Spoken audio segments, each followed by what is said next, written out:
Hello friends, एक बार फिर से आप सबका मैट एकेडमी में स्वागत है। आज हम करने वाले हैं हिंदी के कुछ अनुच्छेद को करने वाले, जो कि जवाहर नवोदय विद्यालय में 25 नंबर के पूछे जाते हैं। यहाँ पर आपको दिख रहा होगा अनुच्छेद, जैसे कि दिख रहा होगा एक अनुच्छेद जहाँ पर आपको बताया गया है। उस पैराग्राफ को बहुत अच्छे ढंग से पढ़ना है और पैराग्राफ पढ़ने के बाद यहाँ पर कुछ क्वेश्चन दे रखे हैं, उनके आंसर आपको ध्यानपूर्वक टिक करना है। ठीक है, ये 4 अनुच्छेद आते हैं। जवाहर नवोदय विद्यालय कक्षा 6 के लिए 4 अनुच्छेद आते हैं, जिसमें से हर एक पोर्शन में 5 क्वेश्चन होते हैं और उनको अपन को अच्छे से करना होगा। चलो देखते हैं, अगर आपने पूरे ध्यान से वीडियो को अंत तक देखा तो आपकी हिंदी में फुल में से फुल मार्क्स आ सकते हैं। चलो शुरू करते हैं। जैसे कि आप देख पा रहे होंगे कि बालक अनुच्छेद 1 में बालक निर्भीकता से आगे बढ़ा और पिंजरे के पास जाकर उसको भली भांति देखा, फिर लोहे की सलाखों को गर्म करके उस सिंह को पिघलाकर पिंजरे को खाली कर दिया। ठीक है, सब लोग चकित रह गए। राजा ने पूछा, तुम्हारा नाम क्या है? उसने कहा कि चंद्रगुप्त। फिर राजा ने प्रसन्न होकर उसे तक्षशिला के विश्वविद्यालय में पढ़ने के लिए भेजा। आगे चलकर वही बालक उसी ब्राह्मण चाणक्य की सहायता से चक्रवर्ती सम्राट चंद्रगुप्त मौर्य बना और ईसा में 321 वर्ष पहले वह मगध में पाटलिपुत्र के राज सिंहासन पर बैठा।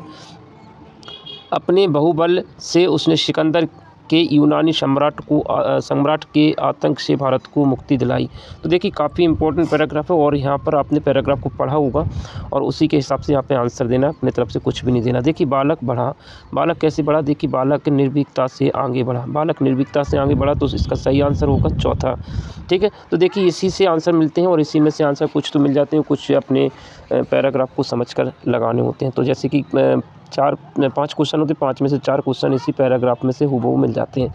ठीक है, बालक का नाम क्या था? बालक का नाम क्या था? देखिए इसी में लिखा होगा, बालक का नाम क्या था? चंद्रगुप्त मौर्य। उसने कहा कि मेरा नाम क्या है? चंद्रगुप्त। तो इसमें सही आंसर क्या हो जाएगा? चंद्रगुप्त था, ये बंद्रगुप्त नहीं है, चंद्रगुप्त यहाँ पर है। तो सही आंसर कौन सा हो जाएगा? दूसरा वाला। ठीक है, तो यहाँ पर जैसे कि कहा, राजा ने पूछा कि तुम्हारा नाम क्या है? तो उसने कहा कि मेरा नाम चंद्रगुप्त है। तो देखिए इसका भी आंसर कहाँ पर है? इसी में दे रखा है, चंद्रगुप्त। ठीक है, ये प्रिंट में थोड़ी मिस्टेक है, इसी का आंसर सही है। ठीक है, अगला क्वेश्चन देखते हैं।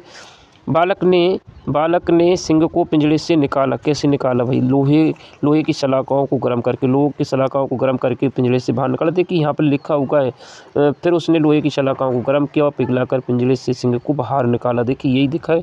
तो सिंह को कैसे निकाला? लोहे की सलाखों को गर्म करके पिघलाकर उसे बाहर निकाला, शक्ति से नहीं।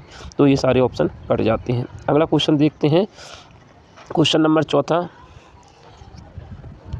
आगे चलकर बालक चंद्रगुप्त चाणक्य की सहायता से बना। क्या बना भाई? सेनापति बना, चक्रवर्ती सम्राट बना। क्या बना? चक्रवर्ती सम्राट। यहाँ पे चक्रवर्ती का मतलब होता है जो चारों ओर फैला हुआ, सम्राट जो कि चारों दिशाओं में फैला हुआ है। भारत में जो चारों दिशाओं में सम्राट जिसका था, उसे हम चक्रवर्ती कहते हैं। ठीक है, तो काफ़ी बड़ा विस्तार हो जाए सम्राट का, तो चक्रवर्ती सम्राट कह सकते हैं। ठीक है, यहाँ पर इसका आंसर जो है, जो चंद्रगुप्त बालक आगे चलकर बालक चंद्रगुप्त क्या चाणक्य की सहायता से क्या बना? तो चक्रवर्ती सम्राट बना। देखिए इसका आंसर भी देखते हैं कि इसका आंसर कहाँ पर है। ये तो देखिए यहाँ पर ये लिखा हुआ है कि चाणक्य की सहायता से चंद्रगुप्त मौर्य जो है चक्रवर्ती सम्राट बना। ठीक है, अगला क्वेश्चन देखते हैं। अगला क्वेश्चन क्या है? इस पैराग्राफ का आखिरी क्वेश्चन है। देखिए क्या है, चक्रवर्ती सम्राट चंद्रगुप्त ने भारत को किसके आतंक से मुक्ति दिलाई? तो सिकंदर के यूनानी सम्राट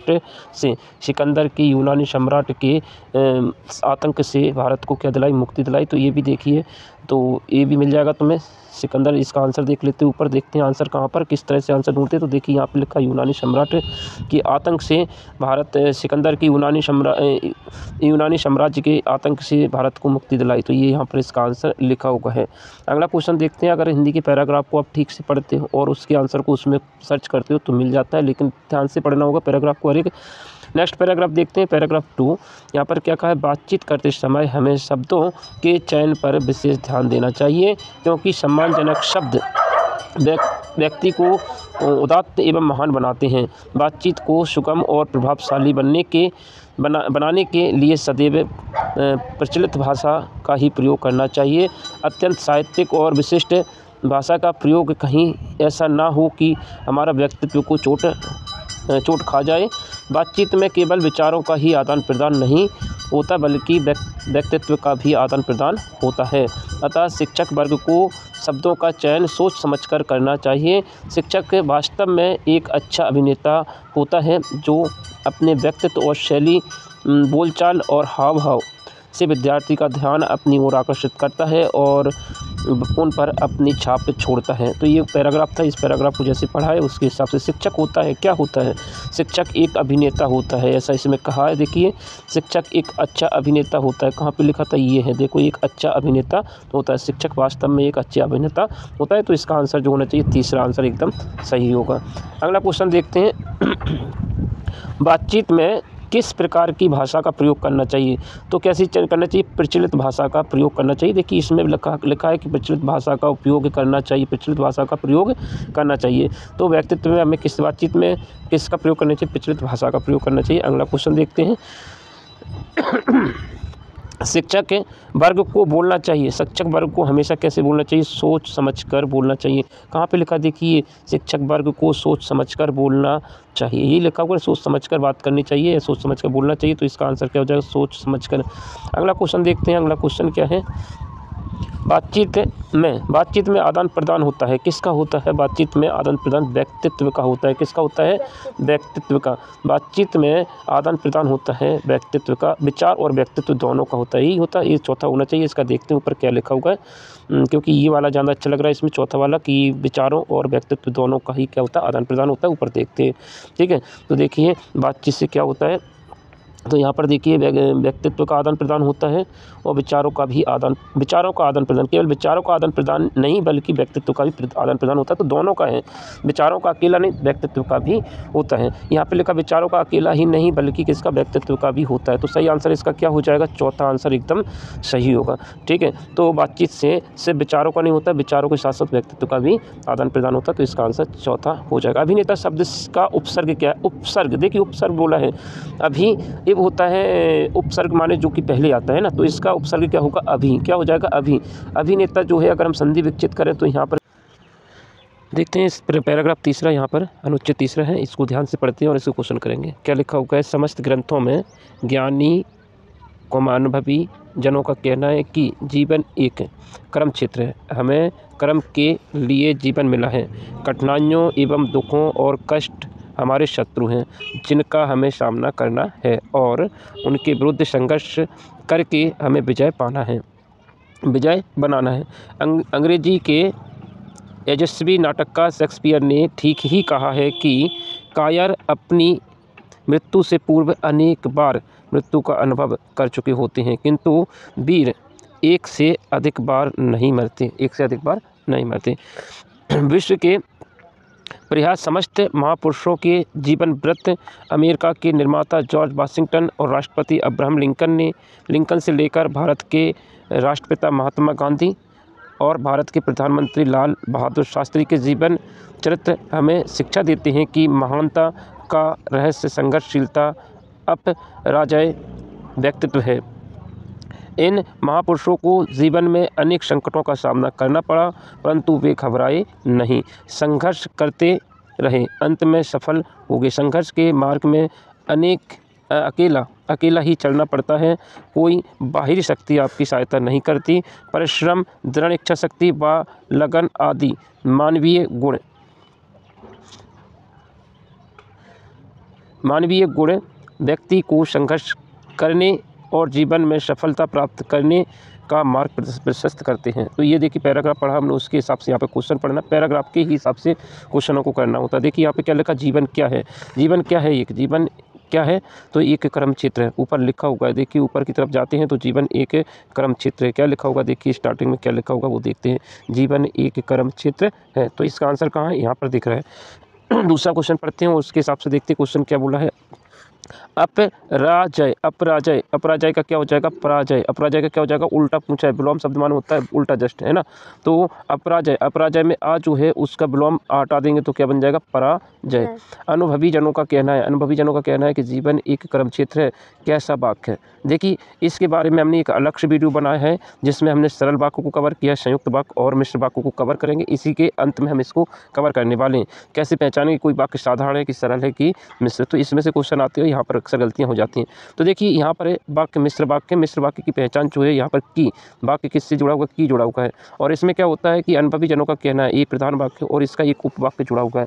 जब एक प्रधान वाक्य एक उपवाक्य को जोड़ देते हैं तो भाई कौन सा बन जाता है? मिश्र वाक्य। और मिश्र वाक्य को जोड़ने के लिए कुछ ये रहती हैं जैसे कि जो कि जैसे तैसा, जितना उतना, इस तरह के वाक्यों से अगर कोई सेंटेंस जुड़ा हुआ तो वहाँ पर मिश्र वाक्य रहता है। इसका देखिए यहाँ पर अपन इसको पूरी तरह से समझेंगे कि मिश्र वाक्य क्या होता है और इसके बारे में हमने यहाँ पर इसको तैयार भी किया है। देखिए यहाँ पर बताया भी गया कि मिश्र वाक्य किस तरह के होते हैं।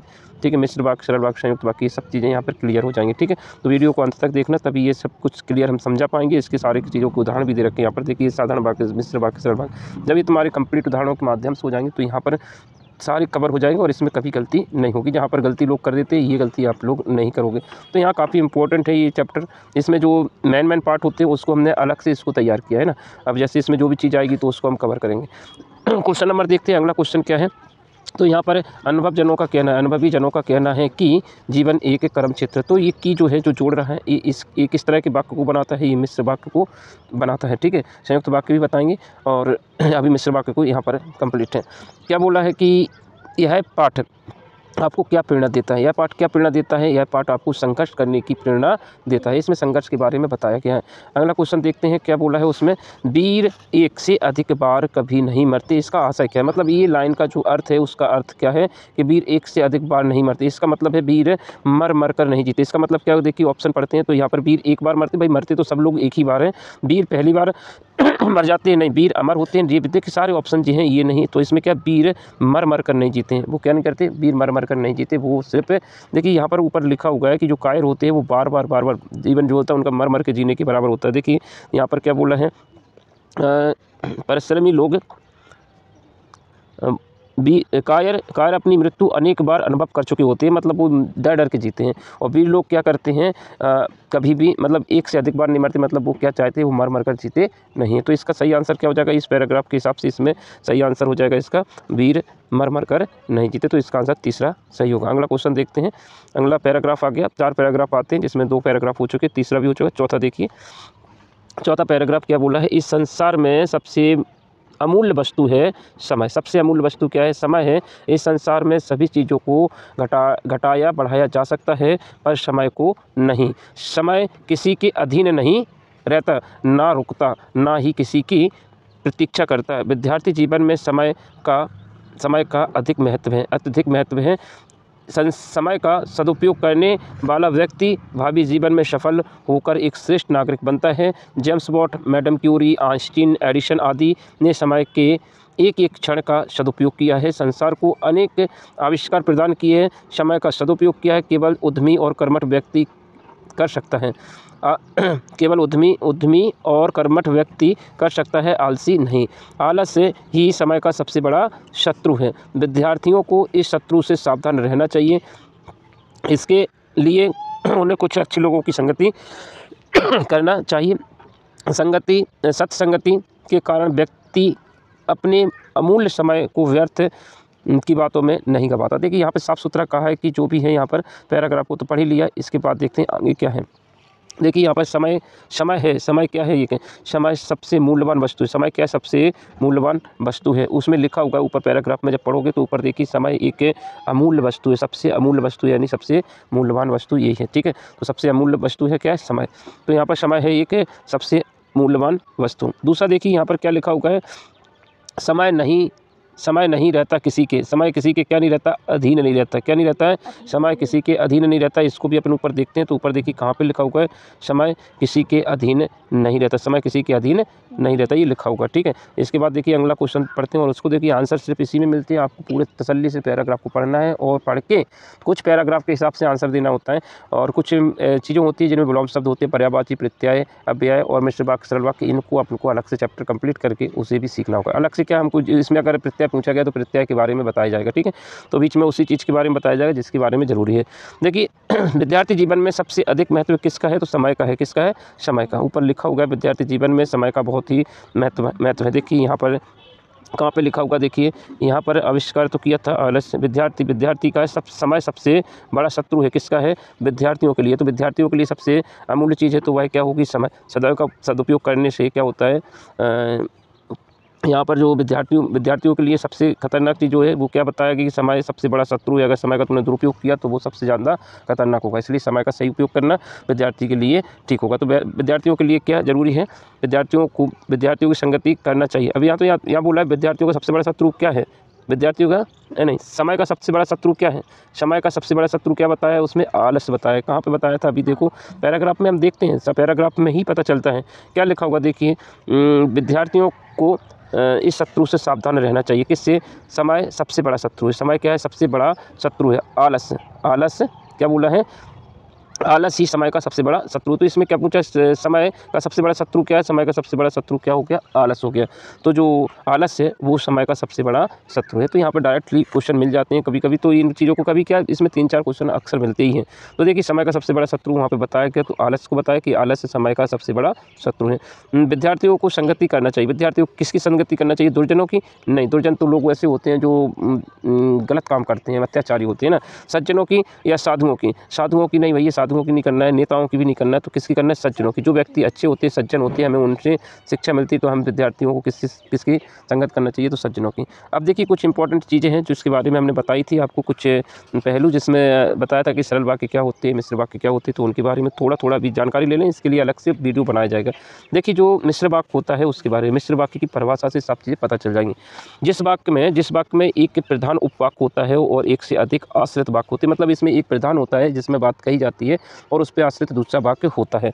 अब देखिए मिश्र वाक्य में सभी मुहावरे आते हैं, जितने भी मुहावरे हैं वो मुहावरे और लोकोक्तियाँ जो होती है वो मिश्र वाक्य की उदाहरण होते हैं। किसके होते हैं, जैसे हमने बोला तोता चना बाजे घना, ठीक है, ये क्या है, तोता चना बाजे घना एक लोकोक्ति है, और इसमें क्या है, ये एक मिश्र वाक्य है, ठीक है। इसमें 2 चीज़ें हैं और उसमें क्या करता है, एक प्रधान होता है, एक उस पर आधारित आश्रित वाक्य होता है। तो देखिए यहाँ पर जितने भी मुहावरे हैं और लोकोक्तियाँ सभी किसके उदाहरण होते हैं, मिश्र वाक्य। अब अगर ये तुम्हें पता नहीं होगा तो ये अक्सर गलत कर देंगे।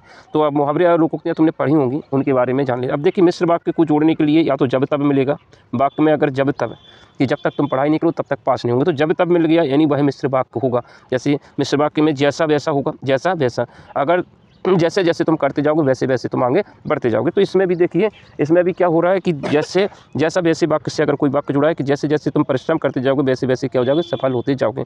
तो जैसा और वैसा जुड़ा हुआ है तो वो भी मिश्र वाक्य को बताता है। की से अगर वाक्य जुड़ा हुआ है तो मिश्र वाक्य। अभी जो ऊपर आया था वो की से जुड़ा था, किससे जुड़ा हुआ था, की से जुड़ा हुआ था, इसलिए हमने क्या कहा कि मिश्र वाक्य। ये बहुत इंपॉर्टेंट है। अभी हम सिर्फ इतना ही बता रहे हैं कि किस तरह से पहचान। कुछ एग्जाम्पल, जितना तुम ऊपर जाओगे उतना जो है तकलीफ़ होगी या सांस लेने में दिक्कत आएगी, कुछ भी है। तो इस तरह के वाक्य हैं, जितना तुम ऊंचे जाओगे उतना ही तुम्हें क्या लगेगा, डर लगेगा, कुछ भी है। तो इस तरह के वाक्य, अगर इस तरह के वाक्य जितना और उतना से जुड़े हुए तो वो भी किसके उदाहरण बन जाएंगे, मिश्र वाक्य के। जिसकी उसकी, यदि तो, यद्यपि, तदापि, जो सो, इस तरह की वाक्य से अगर वाक्यों को संयोजित किया जाता है तो उनको जोड़ा जाता है तो वह मिश्र वाक्य के उदाहरण है। सभी मुहावरे कहावतें भी मिश्र वाक्य के उदाहरण। तो ये सब चीज़ें तुम्हें पता होना चाहिए, तभी जाके इस तरह क्वेश्चन सही कर पाएंगे। देखिए अब यहाँ पर पहला मिश्र वाक्य उदाहरण देखते हैं। गांधी जी ने कहा कि सदा सत्य बोलिए और हिंसा मत करिए। तो इसमें किससे जुड़ा होगा, की से जुड़ा होगा। गांधी ने कहा एक प्रधान वाक्य और ये बाकी उपवाक्य, तो यह किसका उदाहरण, मिश्र वाक्य का हो गया। रवि ने कहा कि भाई मुंबई जा रहा है, तो इस की से जुड़ा होगा, किससे जुड़ा होगा, की से जुड़ा होगा। जिसकी लाठी उसकी भैंस, ये क्या है, ये कहावत है, जिसकी लाठी उसकी भैंस। तो ये क्या हो गई, ये तुम्हारी लोकोक्ति या कहावत जिसे हम बोलते हैं, मुहावरे कहावतें, तो उनमें से एक है। तो ये भी क्या है, ये एक मिश्र वाक्य का उदाहरण है। यदि देखिए, यदि से जुड़ा हुआ है, यदि तो से जुड़ा हुआ है, किससे जुड़ा हुआ है, यदि तुम मेहनत करोगे तो निश्चय ही सफल होगे। देखिए हमने ऊपर बताया भी था, ऊपर क्या बताया था कि यदि तो से वाक्य जुड़ा हुआ हो, किससे जुड़ा हुआ है, यदि तो से वाक्य जुड़ा हुआ है तो वह भी मिश्र वाक्य का उदाहरण है। तो इसलिए उदाहरण के माध्यम से चीज़ें अच्छी बेहतर होती जाती हैं। तो यह बोला यदि तुम मेहनत करोगे तो निश्चित ही सफल हो जाओगे। तो इसलिए वीडियो को हमेशा पूरा देखा करो, पूरा देखने से ही फ़ायदा होता है। इसलिए जो विद्यार्थी मेहनत करता है ये क्या हो गया, ये कि प्रधान वाक्य हो गया। अगर मेहनत करोगे तो उसका नतीजा क्या निकलेगा, तो सफल हो जाओगे। तो देखिए ये एक प्रधान वाक्य है। प्रधान क्या है, मेहनत करना प्रधान है, उस पर आश्रित क्या है, सफलता। अगर तुम मेहनत करोगे तो ही तो सफल होंगे। तो यहाँ पर एक प्रधान वाक्य और एक उपवाक्य है जो इससे आश्रित है, इस पर क्या है, आश्रित। अगर मेहनत नहीं करोगे तो सफल भी नहीं होगे, है ना। जैसा तुम करोगे वैसा ही यहाँ पर नतीजा मिलेगा, यानी ये प्रधान वाक्य उस पर आश्रित वाक्य यहाँ पर दे रखा है। तो इस तरह की वाक्य भी देखना है। महेंद्र ने कहा कि वह उदयपुर जा रहा है, तो ये की से जुड़ा हुआ है, ठीक है। छोटे छोटे, जैसी करनी वैसी भरनी। देखिए ये क्या है, मुहावरा कहावतें हैं, है ना, लोकोक्ति बोलते हैं। नौकर ने कहा कि जिस दुकान में गया था, नौकर ने कहा कि जिस दुकान पर गया था। देखिए यहाँ पर नौकर ने कहा, ये किसने कहा, नौकर ने कहा। तो ये प्रधान वाक्य, जिस दुकान पर तुम गए, जिस दुकान में गया था उसके सामने उसका सामान, उसमें सामान नहीं मिला। तो ये देखिए दो आश्रित वाक्य थे कि जिस दुकान पर वो गया था उस पर सामान नहीं मिला। तो यहाँ पर इस चीज़ों से साफ समझ में आता है कि आप लोगों को इन चीज़ों पर भी ध्यान देना है, ठीक है। अगला क्वेश्चन देखते हैं। देखिए मिश्र वाक्य के और भी उदाहरण लिए हैं जहाँ पर हमने सभी को मिश्रित किया है। देखिए मिश्र वाक्य को और बेहतर से समझने के लिए हमने क्या किया, इनको अलग अलग फॉर्म में देखा है कि इसमें साधारण वाक्य किस तरह का होता है। साधारण वाक्य में देखिए शिक्षक ने कल छुट्टी होने के बारे में बताया। तो एक ही वाक्य, क्या है, एक ही वाक्य, इसमें दो तो है नहीं, एक ही वाक्य। और शिक्षक ने कहा कल छुट्टी होने के बारे में बताया, शिक्षक ने कल छुट्टी होने के बारे में बताया, एक ही वाक्य, दो तो वाक्य नहीं है। और मिश्र वाक्य में तो कम से कम दो वाक्य जुड़े होते हैं जिसमें एक प्रधान होता है उस पर आश्रित होता है। देखिए अब इसमें देखिए अगर हमें इसी वाक्य को मिश्र वाक्य में कन्वर्ट करना है तो शिक्षक ने कहा ये प्रधान हो गया।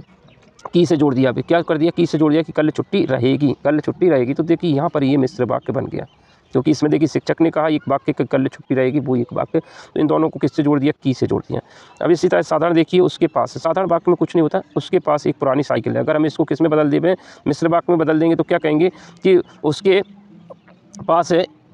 पास थी एक पुरानी साइकिल है, उसके पास थी एक बहुत पुरानी साइकिल, या उसके पास जो कि, तो इस तरह से हम वाक्य बना सकते हैं और पहचान कर सकते हैं। देखिए उसके पास एक साइकिल है जो कि बहुत पुरानी है, जो क्या है, बहुत पुरानी। तो इस तरह से वाक्य बना, इसमें जो से जोड़ दिया, ऊपर बताया था जो से जोड़ दिया, जो बहुत ही पुरानी है। देखिए चाय वाले आदमी को आवाज़ दी, ये साधारण वाक्य, चाय वाले आदमी को क्या दी, आवाज़ दी। तो उस आदमी को आवाज़ दी जो उस आदमी को आवाज़ दो जिसके पास चाय। तो यहाँ पर क्या, दो वाक्यों, तो मिश्र वाक्य में सिर्फ इतना ही चीज़ें बताना चाह रहे हैं हम, क्योंकि और प्रैक्टिस करोगे तो और भी चीज़ें हैं इसमें। ऐसे उदाहरण से आप और अच्छे से समझ सकते हैं कि मिश्र वाक्य की पहचान तो मैंने क्या है कि उसमें वाक्य जुड़े होते हैं, दो वाक्य होते हैं ना। तो देखिए और भी उदाहरण है, और इसी तरह से तुम देखोगे तो इनको पढ़ोगे तो और क्लियर होते जाएंगे। देखिए यहाँ पर उपसर्ग के बारे में भी बताया था कि उपसर्ग क्या होते हैं। उपसर्ग क्या होते हैं, देखिए उपसर्ग में देखिए उपसर्ग, अगर हम इसको एक छोटा बड़वा के क्रम में देखा जाए तो ऊ पहले आता है, क्या आता है, ऊ पहले आता है और पाप बाद में आता है। तो उपसर्ग जो होता है वाक्य के पहले जुड़ता है, उपसर्ग वाक्य के पहले जुड़ता है और ये पीछे जुड़ता है। उपसर्ग का देखिए, उपसर्ग यह क्या है, अव्यय या शब्दांश। अव्यय या शब्दांश जो शब्द के पहले आकर विशेष अर्थ बनाते हैं उसे उपसर्ग कहते हैं। तो उपसर्ग में जैसे देखिए उपसर्ग क्या आता है, पहले आता है, जिसका क्या है, किसी भी शब्द के साथ जुड़कर नया शब्द बनाते हैं और जो शब्द पहले लगकर शब्द का अर्थ बदल देते हैं। ये क्या कहते हैं, जब अर्थ बदल देते हैं। इसमें अगर उपसर्ग लगा दिया, किसी एक वाक्य में उपसर्ग लगा दिया तो उसका अर्थ बदल जाता है, ठीक। और प्रत्यय देखिए, प्रत्यय में हमने क्या कहा है, प्रत्यय जो है प्रा बाद में आता है, ऊ पहले आता है, प्रा बाद में आता है। या समझ लीजिए सर्ग माने सिंग मान लीजिए, बैल के सिंग मान लीजिए, गाय के सिंग मान लीजिए। तो सिंग तो आगे होते हैं और पास में पूंछ मान लीजिए, ठीक है। एक गाय है उसके सिंग भी होंगे और पीछे पूंछ होगी, तो पहले क्या मिलेंगे, सिंग है, पीछे पूंछ होती है। तो इस तरह से तुम्हें अपने मन में बैठा लेना। ये तो हम तुम्हें वैसे ही बता रहे हैं ताकि तुम्हें सबसे अच्छा है कि वो पहले आता है इसलिए पहले लगता है, प्रा बाद में आता है इसलिए बाद वाला। तो देखिए अभी इनको उदाहरणों के माध्यम से समझेंगे तो और क्लियर हो जाएंगे। प्रत्यय किसे कहते हैं, प्रत्यय किसे कहते हैं, सामान्य भाषा में प्रत्यय वे शब्द होते हैं जो अव्यय के बाद में लगकर उसे नया रूप और नया अर्थ प्रदान करते हैं, ठीक है। क्या बोलना है, क्या कर रहा है, बाद में लगकर, बाद में लगते हैं। जैसे देखिए उदाहरण के माध्यम से प्रति अय, तो ये जो अय है, अय जो बाद में लग रहा है, प्रति अय, प्रत्यय का अर्थ जो हो रहा है प्रति प्लस अय, प्रति प्लस अय। प्रति माने होता है बाद में, साथ में, पर बाद में, प्रति माने साथ में पर बाद में, और अय माने चलने वाला। तो इसका अर्थ हो गया, यानी प्रत्यय का जो अर्थ है वह पीछे चलना है, क्या है, पीछे चलना है या पीछे लगना है, ठीक है। तो यहाँ पर इन शब्दों के प्रत्यय से हमें यही सब चीज़ें सीखने को मिलेगी। अब यहाँ पर हम देखते हैं, जैसे यहाँ पर लिखा दयालु, क्या लिखा हुआ है, दयालु। तो इसमें दो शब्द हैं, दया प्लस आलू। दया के पीछे आलू लगा दिया तो बन जाएगा क्या, दयालु। तो इसमें जो अंत में जो लगा हुआ है वो आलू लगा होगा, जो कि क्या है, प्रत्यय है, आलू प्रत्यय है और ये अव्यय कहलाएगा, अपव्यय या फिर उपसर्ग कहलाएगा। उपसर्ग है ना। ऊपर देखिए हमने इसको क्यों लिया है, क्योंकि ऊपर क्वेश्चन में पूछा गया था। ऊपर देखिए उपसर्ग पूछा गया था ना, कहाँ पे पूछा गया था, इस पैराग्राफ में भी पूछा गया था, पैराग्राफ 2 में पूछा गया था, जिसे हमने कल कराया था।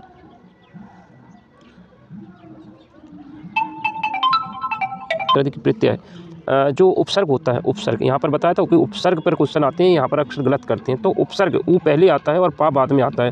पहले का मतलब क्या है, देखिए अभिनेता में, अभिनेता में अभी पहले आ रहा है। कौन आ रहा है पहले, अभी पहले आ गया, तो ये क्या हो गया, उपसर्ग हो गया, क्योंकि ऊ के लिए क्या था, छोटा बड़वा में ऊ पहले आता है और पा बाद में आता है। ठीक है, इसलिए अगर उपसर्ग पूछा गया है, उपसर्ग या अव्यय बोलते हैं, आ भी तो पहले आता है, आ क्या होता है, आ पहले आता है, प्रत्यय बाद में आता है। तो देखिए जो पहले आता है वो छोटा बड़ा, ये तो याद करने का तरीका बता रहे हैं, दिमाग में रहे इसलिए। तो उपसर्ग में पहले वाले अक्षर आंसर कहलाता है। तो उपसर्ग में अभी जो है वो पहले आए, तो इसका जो आंसर होगा वो क्या होता, ये वाला। तो इसलिए हमने इन चीज़ों को कवर किया है, और कवर किया तो है, लेकिन बहुत सारी चीज़ें हैं जो कि हम पर्सनल वीडियो बनाएंगे, उसमें सारी चीज़ें कवर करेंगे। देखिए बहुत सारी चीज़ें अभी कवर करना है।